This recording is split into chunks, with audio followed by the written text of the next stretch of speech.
I'm George Wright, and I am speaking to you from my study in Santa Fe, New Mexico, overlooking my beautiful fall garden. I've been thinking what it means to be president. And it's like a death. It's like a death. It's like a death in the sense that the personality that I have now, the likes, the dislikes, the prejudices, everything has to go as much as humanly possible. Because in the role of president,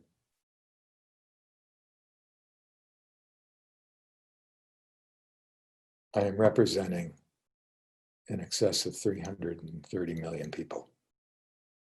Every single one of them. Every single one of them. It's beyond party, it's beyond like, it's beyond dislike, it's beyond all of that. And you are called on to represent the highest ideals and destiny of this country.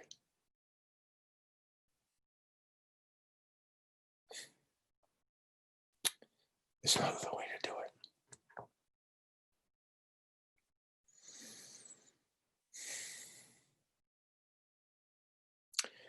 Furthermore, as head of a country that has the largest economy in the world and one of the largest democracies outside of India, there is a responsibility to do good and to lead the world as best as we can see it to do. We might not be perfect, but we make the effort. We make the effort to expand ourselves beyond our small, little, petty personalities.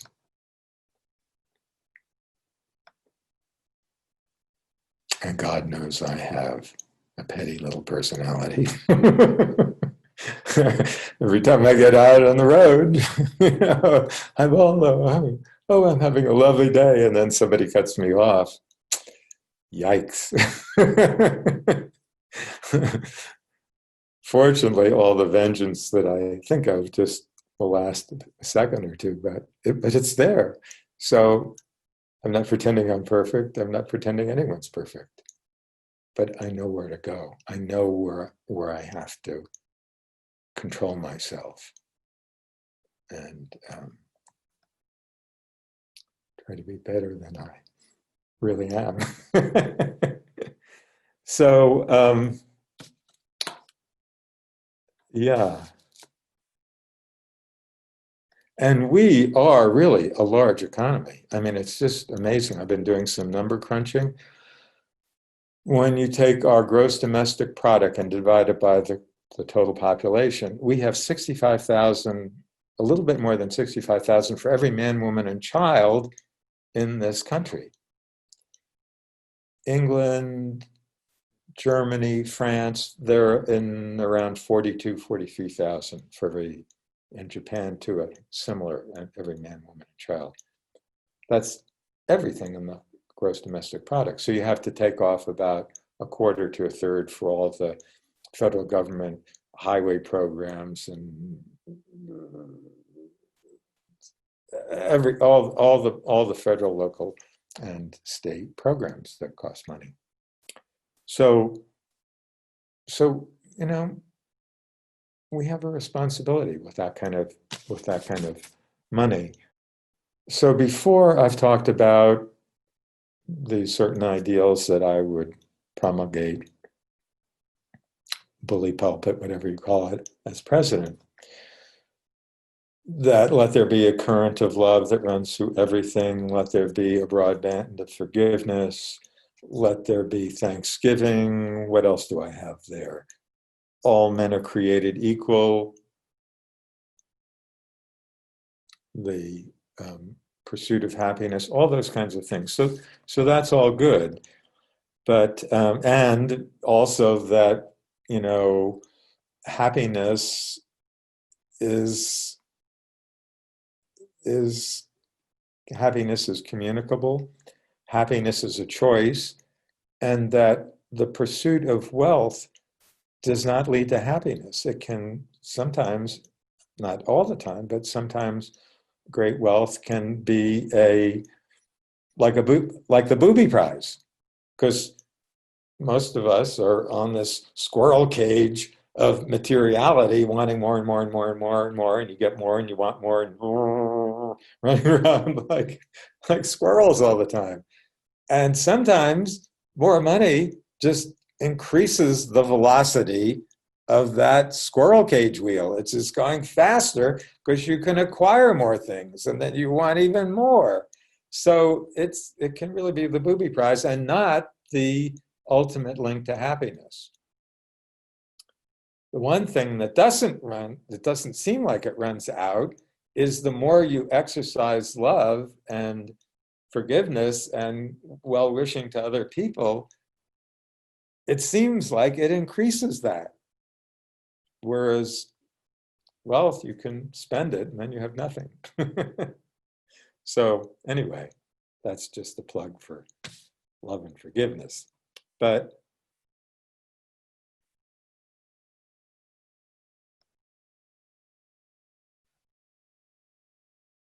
what keeps coming back to me is, what would it be like if somebody from outer space came, a green Martian or somebody, hopefully they'd be an advanced being and not malevolent, and, you know, I'm just assuming it would be somebody kind of a little bit more advanced, but well-wishing. That's my assumption for this talk. And this being says, well, show me what you've done. Show me what you have done with your wealth, both this country and the world. What has the world done? What have you done with this incredibly rich and beautiful country that Providence has somehow bestowed upon us? How do we husband it? How do we steward it? How do we take care of it?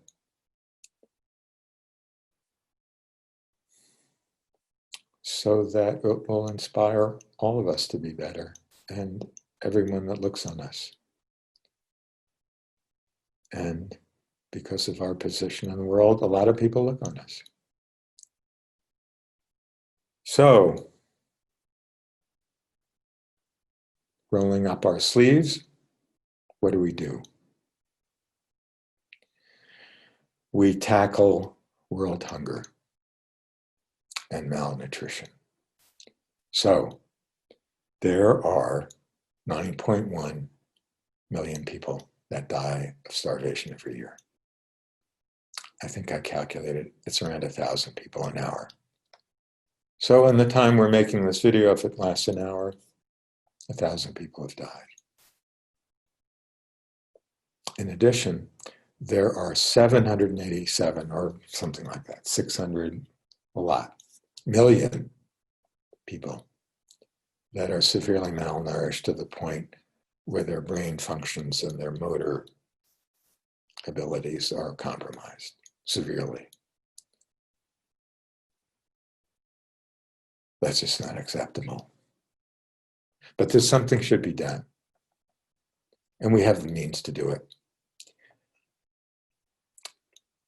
In sort of less developed countries, you could feed a person for 1,000 a year.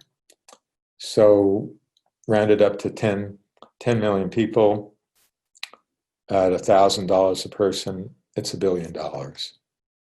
I mean, that's just That's just a no-brainer. There's just no reason not for that to happen. And the 787 million people rounded up to say 787 million, you round it up to say a billion. At 1,000 a person, it's $1 trillion. That's a little bit more, that's more change, no doubt about it.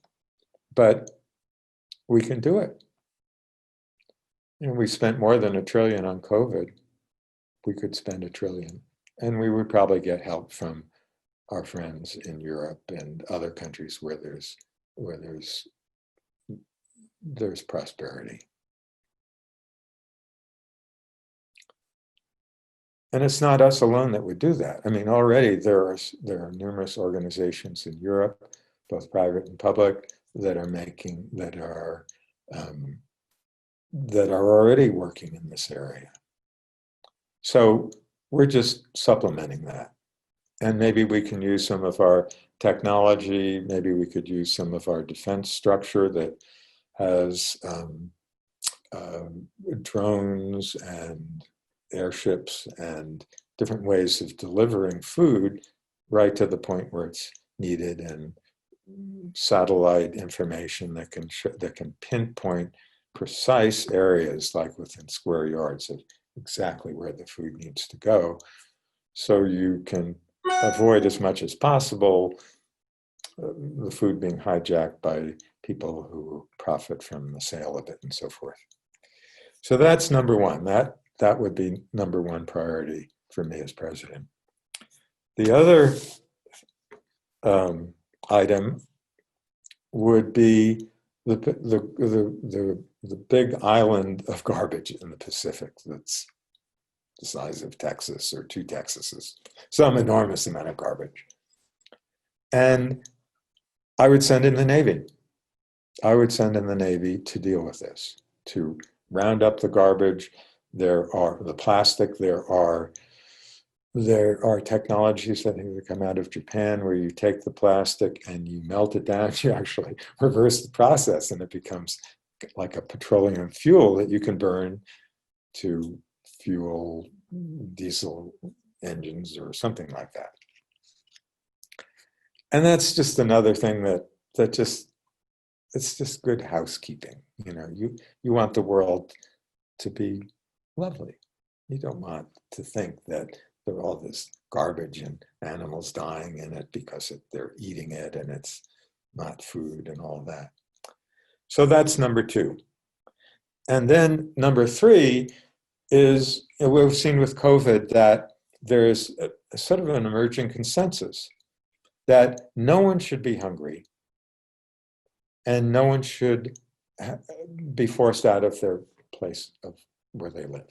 Nobody should do that. And money has been appropriated, laws have been passed that make this a reality. Here in Santa Fe, where I live, over on Siler Road, I don't know if it's still going on, but at the height of COVID, here, every Saturday morning, anybody could go up to this, I think it's called the Food Depot, and receive a box of food. No questions asked. You could make $1 billion and you could ask for a box of food and you get it. So I think that just makes complete sense. That just makes complete sense. I think people I know that have substantial amounts of money,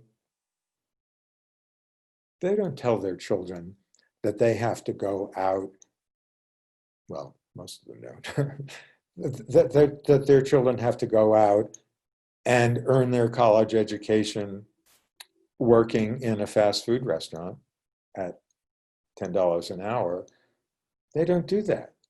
They give them the money to go to school, whatever kind of school they want. They give them money to start up a business. They give them something. They don't force them to start from some kind of Stone Age existence. There's a gifting. And I think we should do that with everybody, whether it's a negative income tax, it's some kind of um, uh, guaranteed minimum income, whatever it is, somehow it needs to be done. And, um, frankly, I don't care how it happens. I don't care if it's a federal government program that does it, or there are enough good-hearted private individuals that say, let's form a consortium of wealthy individuals and we're all going to kick in uh, hundreds of billions of dollars that will fund this program. That's fine with me. I don't care how it happens. I'm not, the details, how it's worked out, but I think it should be done. And I think that kind of vote of confidence, in a sense, it's like giving a vote of confidence to people, like, we're behind you. We want you to succeed. I think that would be just, I love them. And because I think a lot of people really feel that they're at the bottom of the barrel, that they've been neglected by people who are more powerful and wealthy, and maybe in some ways they consider them smarter because they've got to the top of the heap and they're at the bottom.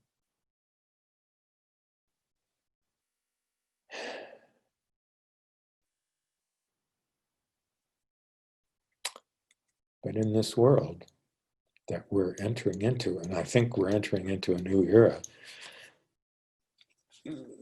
that's old hat. That's all that. This isn't going to fly anymore. It's not where we are. It's just not where we are. We have $65,000 a person, if equitably distributed, and you take off the stuff to run the governments, and you've got 40-something thousand a person. That means like a family of four would have like in excess of 160,000, 4 times 4, 160-something thousand plus. That's enormous. That's a lot of money.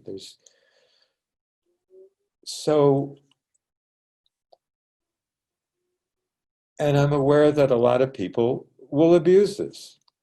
They'll just kick back and drink themselves to death or smoke themselves to death or do something stupid. So what? A lot of people will do something really lovely with it.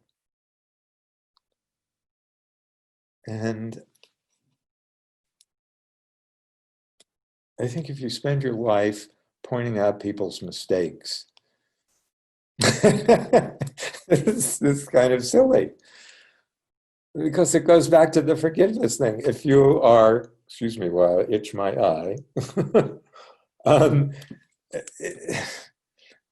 it just goes back that if you're pointing your finger and you're spending all this kind of stuff about, well, you're spending a lot of brain power and you're spending a lot of time thinking about all the stupidities of the world.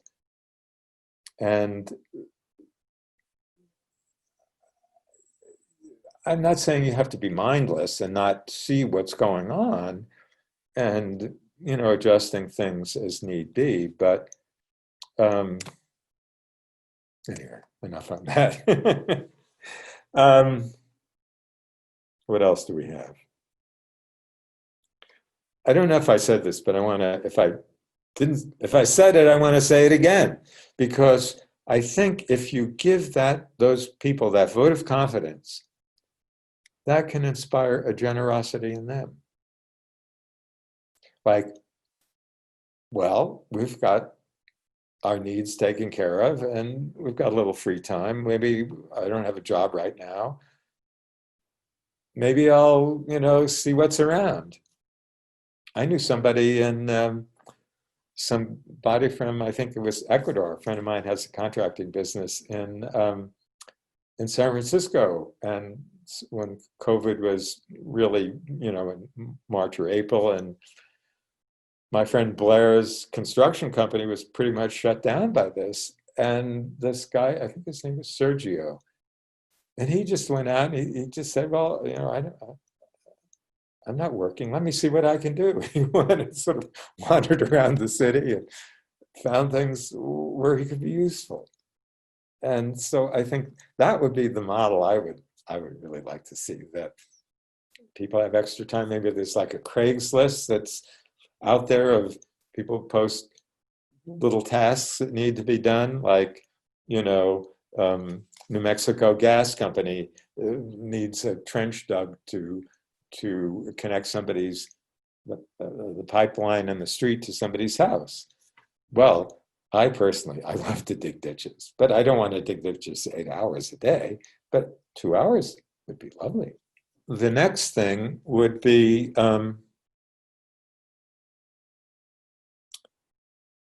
prison reform. There are a tremendous amount of people that have been imprisoned on kind of simple drug-related charges, that they're not heavy cocaine dealers that, are masterminding multi-million-dollar enterprises. They're just people who have been caught. And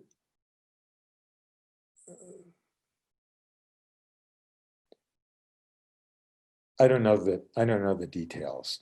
I know there should be some kind of investigating committee that would look into what we could do to make it more humane. And I think the issues with police and law enforcement, I think that could be another big area of reform. And maybe it's more of something that the local governments do, but as president and part of being in the bully pulpit, I can say that the police need support. The police need support. They are under tremendous pressure on a daily basis. Their lives are on the line. And they have to deal with suicides. Somebody's shot themselves in the head and there's brains all over the room. And they have to come in and deal with that. Or drug overdoses, or people, they're dealing with the people that most of us don't want to deal with.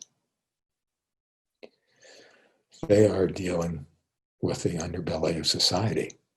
People who have slipped through the cracks, people homeless, drug addicts, all of that, you deal with that day in and day out. And that's not easy on your psyche. That's just not easy on your psyche.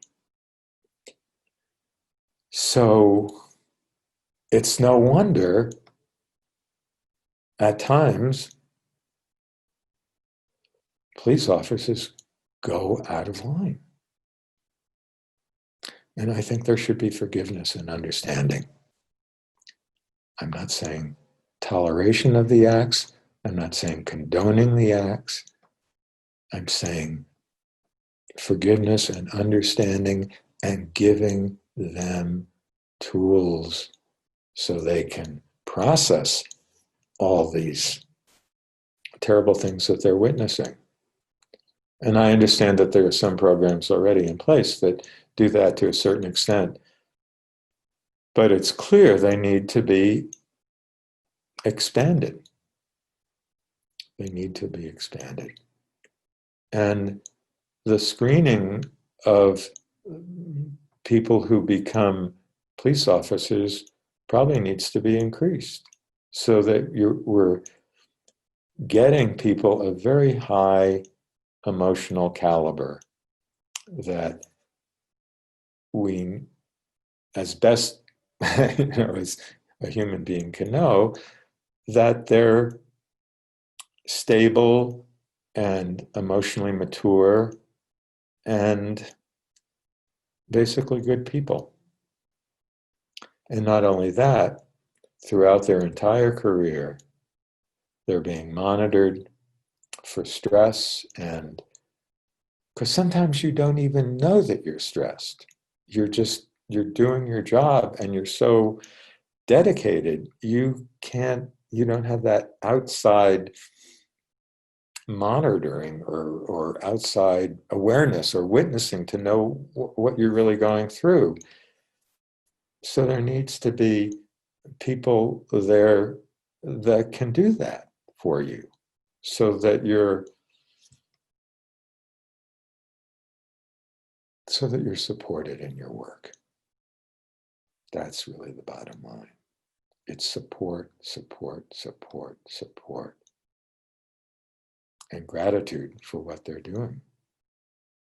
There was this, I don't know, this summer there was like some kind of thing called defund the police. I thought,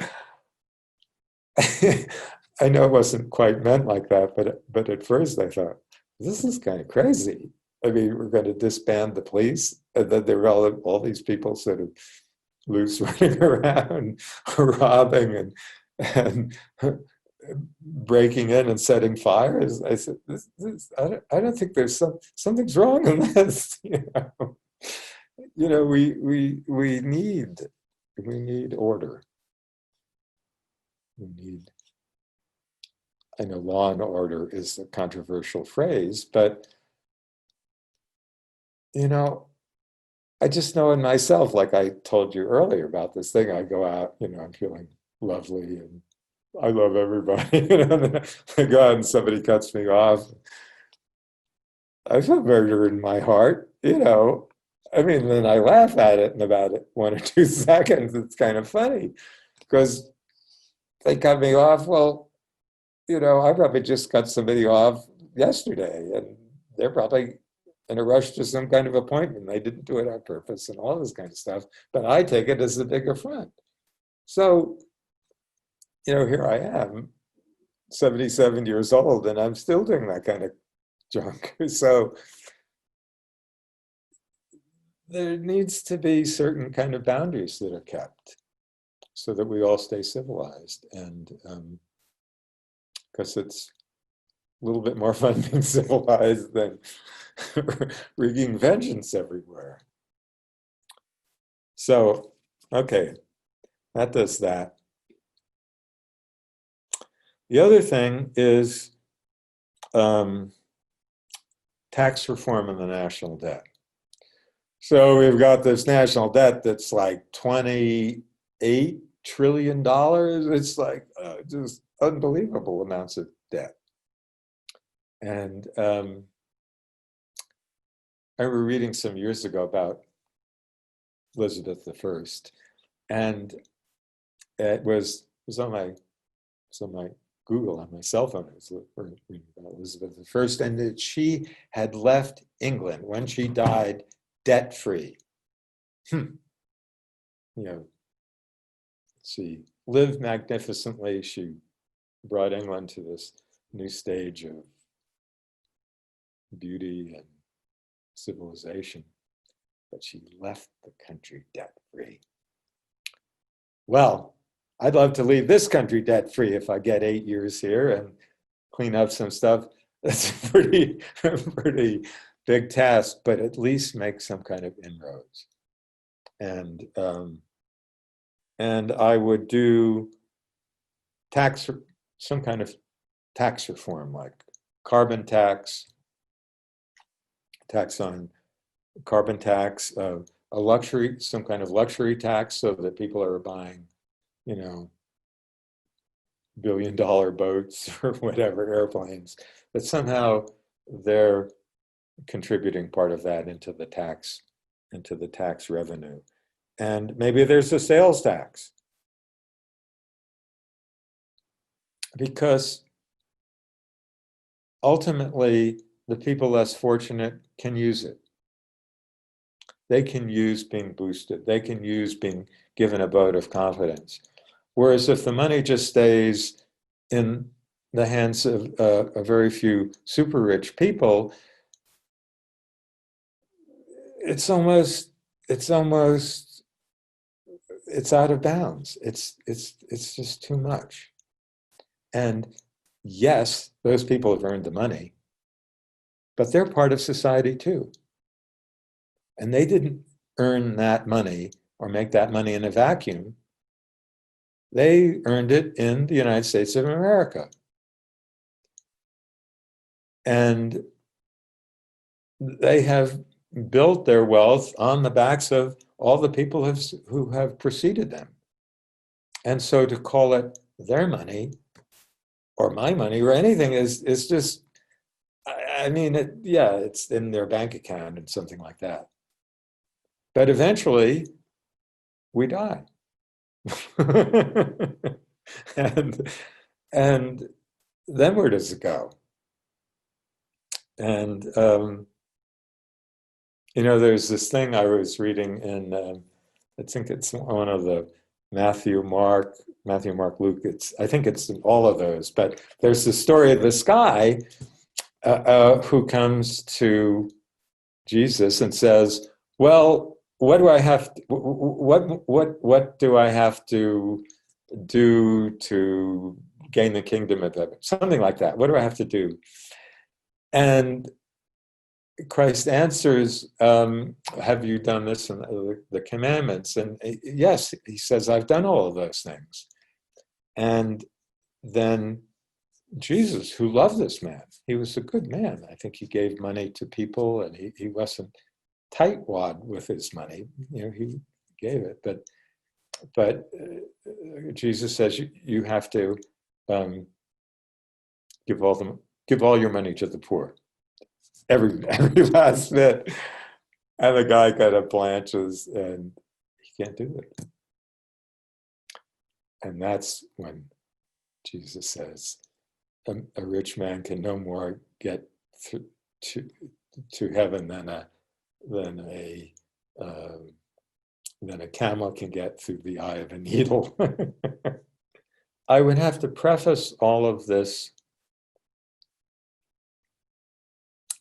things I've just talked about, the prison reform, the tax reform, the national debt, everybody get enough to eat and a place to live guaranteed, and the Pacific garbage and ending working to end world hunger and world malnutrition, that all those are just, here I am now. This is what I see right now. But come January 20th, Wednesday, January 20th, who knows what the world will be like? Who knows what the world will be like? We're in a time of enormous change. And we just don't know. Who knows? COVID might suddenly disappear and we'd all be back to the old ways. I think it's more interesting where we're going right now. Or we might be going there might be a bigger plague that comes, or there might be this, or there might be that. We just don't know. We just don't know what we will be called on to do. So I think whatever it is, we'll do good work and we'll have fun.